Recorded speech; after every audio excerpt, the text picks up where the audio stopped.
¿Qué tal, expansioners? El día de hoy quiero mostrarte esta casa de más de 300 metros cuadrados de construcción.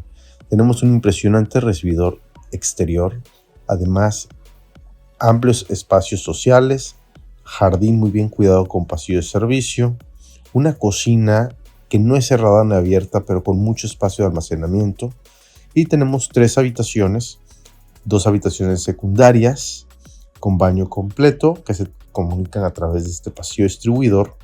Cabe mencionar que toda la casa se encuentra totalmente climatizada. Es una casa que también tiene un cuarto de servicio con baño completo y acceso a la azotea, oficina y esta amplia iluminada habitación principal con vestidor y baño completo. Si quieres conocer esta casa a detalle, déjanos un mensaje y con gusto podemos mostrártela. Mi nombre es Ángel Montes, de Expansión Grupo Inmobiliario.